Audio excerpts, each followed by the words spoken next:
Bonjour tout le monde, donc je vais vous parler des effets négatifs de la punition. Étant donné qu'il n'y a pas eu de questions nécessairement suite au webinaire, je vous ai fait un petit PowerPoint de plus qui va être très court, mais qui va vraiment vous parler d'un sujet bien précis, donc les effets négatifs de la punition au niveau du cerveau, OK?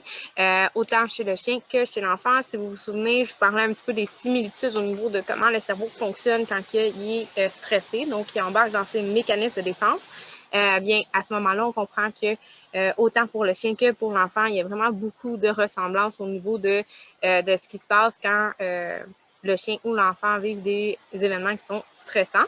Donc, on va voir ensemble. Tout d'abord, pour commencer, j'ai un petit peu d'informations à vous donner. Donc, je lisais récemment un article très, très intéressant sur une nouvelle étude qui a été réalisée par l'Université de Montréal et le Centre de recherche du CHU de Sainte-Justine en collaboration avec l'équipe de recherche de l'Université de Stanford.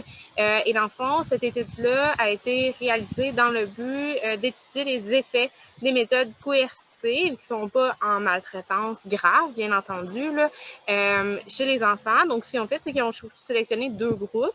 Un groupe où les méthodes coercitives étaient un petit peu plus élevées et un groupe où les méthodes coercitives étaient moins élevées, étaient faibles en fait. Donc, on en avait un qui était plus élevé et un qui était faible. Donc, ils les ont suivis jusqu'à l'adolescence pour regarder un petit peu comment le cerveau se développait et quelles comparaisons ils pouvaient faire par rapport à ça. Donc, ce qui est sorti comme résultat, c'est intéressant, mais c'est pas surprenant non plus, étant donné qu'on sait que quand notre niveau de stress est élevé, bien, il y a des mécanismes qui s'enclenchent au niveau de notre cerveau et donc notre capacité d'apprentissage est peut-être moins élevée. Donc, on va voir ensemble un petit peu qu'est-ce qui est sorti exactement. Le fait de crier, prendre le bras de notre enfant, de le taper sans nécessairement dire une grosse tape et tout ça, mais quand même interagir avec une méthode qui est plus punitive, plus coercitive, je t'arrête ton comportement maintenant et tout ça. Donc, on va aller plus dans la punition à ce moment-là, pas nécessairement de travailler sur les éléments qui perturbent le cerveau, qui fait en sorte que ces comportements-là apparaissent. Ce qui arrive, c'est que ça va faire en sorte que l'amygdale et le cortex préfrontal, excusez-moi, est sous-développé. Donc, comparativement à un enfant où il y a très peu de punitions ou de méthodes coercitives dans son environnement. Donc, au final, celui qui a moins de méthodes punitives va avoir un cortex préfrontal et un amygdale qui va être beaucoup plus développé que l'enfant qui vit beaucoup de punitions au quotidien. Donc, faut se souvenir qu'au niveau de l'amygdale, mais dans le fond, l'amygdale, je ne sais pas si je vous en avais parlé, mais c'est à peu près long comme 2 cm là, au niveau du cerveau. Et c'est ça qui va aller détecter tout de suite les peurs et qui vont enclencher nos mécanismes de défense. En fait, c'est vraiment l'amygdale, elle est responsable d'aller détecter tout ce qui est par rapport à la peur et aller de regarder, bon, est-ce que j'enclenche les mécanismes de défense? Donc, ça se fait toute seule. Et donc, c'est vraiment elle qui est responsable là, de nous enclencher dans des mécanismes de défense dès qu'elle a peur.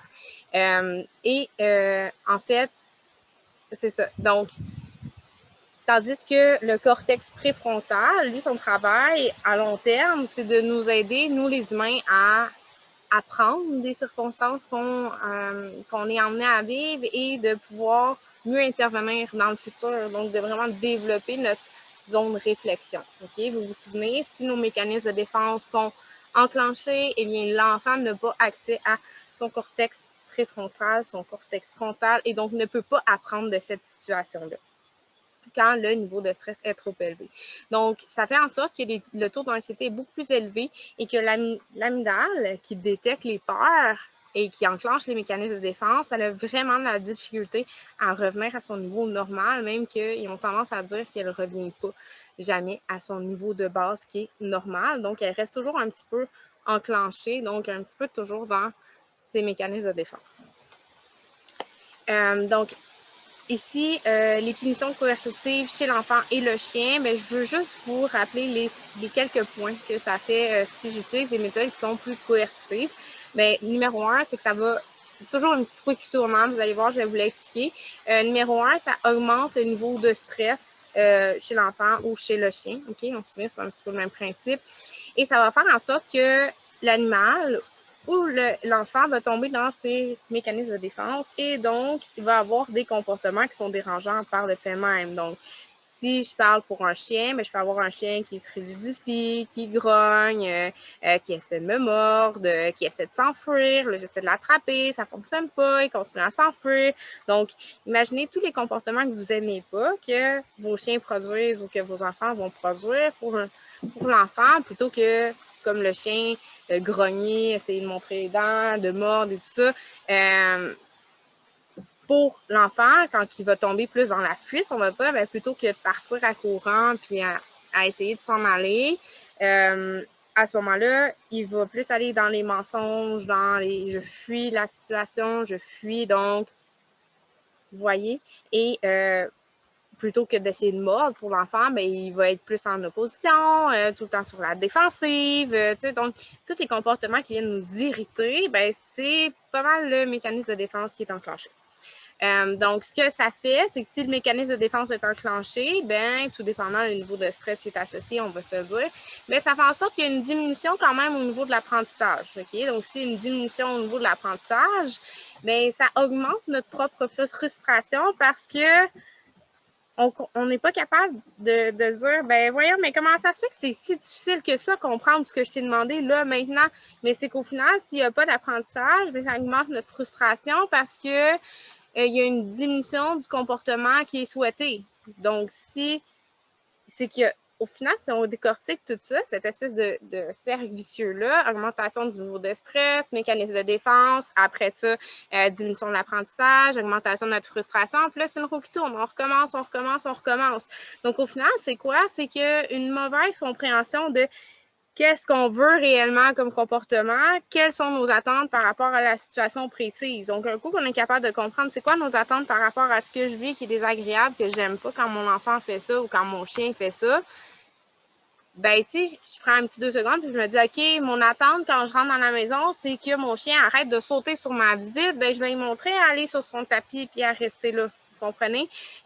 Si, par exemple, mon chien fait de la protection de ressources, on va dire, puis que je sais qu'à chaque fois que je m'approche de lui, c'est difficile, puis que c'est quelque chose que j'aime pas, puis que je sais que ça va me mettre vraiment en rogne, puis que j'haïs ça quand il fait ce comportement-là, pourquoi pas juste faire de la gestion, tu sais? Donc, essayer toujours de regarder qu'est-ce que j'aime pas comme comportement, puis qu'est-ce que je peux venir faire en sorte, qu'est-ce que je peux lui apprendre d'une bonne façon quand son cerveau est disponible, qui va vraiment éviter que je revienne toujours dans cette frustration-là, puis c'est que c'est pas agréable non plus, puis c'est sûr et certain qu'on veut faire cesser le comportement, donc on enclenche des punitions, puis là, au final, on n'a pas ce qu'on veut, OK? Même principe pour l'enfant, je parle du chien, mais l'enfant aussi, c'est la même affaire. Si à chaque fois, il se passe un contexte précis, je sais pas, moi, souvent, les nerfs de la guerre, ça va être va te brosser les dents, dépêche-toi, il faut s'en aller. Puis encore là, il faut comprendre que l'enfant, il n'a pas la notion du temps avant, je pense que c'est 10 ans, quelque chose comme ça, là, exactement par cœur, je ne me souviens pas. Mais ça prend vraiment du temps avant qu'il y ait l'acquisition de comprendre c'est quoi Chronos, donc le temps. Donc, c'est ça. Donc, essayez de cibler exactement c'est quand, j'espère que vous n'entendez pas l'avion, c'est quand que il y a un air de la guerre, il y a une difficulté que vous n'arrivez pas à cibler, puis quel comportement on veut venir instaurer par rapport à ça. Puis au niveau des enfants, souvent, ça va être plus intéressant pour eux, surtout qu'ils n'ont pas la notion du temps avant un certain temps, ça peut être de faire des jeux. Souvent, l'enfant va être capable d'apprendre beaucoup plus facilement par des jeux et ça va nous mettre, nous aussi, dans une dynamique où on est moins épuisé psychologiquement parce qu'on est dans une émotion négative, mais plus dans le « Ah, c'est fun, tu sais, regarde, hey, on se fait un petit défi, on prend un petit thermomètre, je sais pas, puis c'est toi ou moi qui s'habille en premier, tu sais. » C'est plus... Souvent, on va remarquer au niveau des enfants qu'il y a des tiraillements où ils ont comme un pouvoir décisionnel qu'ils aimeraient avoir, puis qu'on ne leur laisse pas non plus avoir la capacité à avoir. Tu sais, par exemple, d'aller se brosser les dents, souvent, c'est là qu'il va y avoir un petit tiraillement, parce qu'ils ont quand même le pouvoir final de nous ostiner de ne pas y aller et ou d'y aller. OK? Donc, essayer de trouver une façon que ce que vous allez emmener comme objectif, c'est quoi vos attentes? C'est quoi mon attente? Ben, c'est que de plus en plus, il soit autonome de le faire. Donc, comment est-ce que je peux trouver une façon pour que ça devienne plaisant pour lui de le faire, puis que moi, ça m'allège de toujours tomber dans un pattern, dans un cercle vicieux où je vais toujours avoir tendance à être en frustration. Donc, d'essayer de voir quelles sont mes attentes, qu'est-ce que je veux comme comportement, puis comment faire pour obtenir le comportement que je veux. Plus vous allez renforcer les comportements que vous voulez, puis ça va demander un effort, c'est sûr et certain, mais cet effort-là, après ça, il va être payant pour vous, puis il va être rentable à la longue. Et plus vos attentes vont arriver, plus vous allez être capable de renforcer les comportements que vous aimez, plus ils vont trouver ça le fun, puis plus ils vont vouloir le faire. C'est la même affaire pour le chien. C'est ce qu'on appelle le renforcement positif. Okay? Donc, on a tendance à associer le renforcement positif à de la nourriture pour le chien ou des bonbons, ou toujours, faut toujours se donner quelque chose, mais l'être humain, on est fait comme ça, on va produire des comportements pour deux raisons. OK? Même les chiens, c'est le même principe. Tous les animaux qui sont vivants, en fait, c'est la même affaire. On produit des comportements pour deux raisons. Pour éviter, donc une punition, ou pour recevoir. Donc, nécessairement, il faut qu'il y ait un plaisir quelque part. Donc, je pense que c'est vraiment d'essayer de cibler quelles sont vos attentes, qu'est-ce qu'on peut faire pour arriver à vos attentes, comment on met notre plan d'action pour que nos attentes deviennent réalité. Puis après ça, ben, vous allez être juste gagnant au final. Donc voilà, je pense que c'est tout ce que je voulais vous dire. J'espère que vous avez aimé ça. Si vous avez des questions, vous ne vous gênez pas pour m'en faire part. Ça va me faire plaisir. Si vous avez envie d'échanger sur le sujet, je suis toujours preneuse pour échanger sur des trucs que j'aime. Donc voilà, je vous souhaite une très, très belle fin de semaine. Bye bye!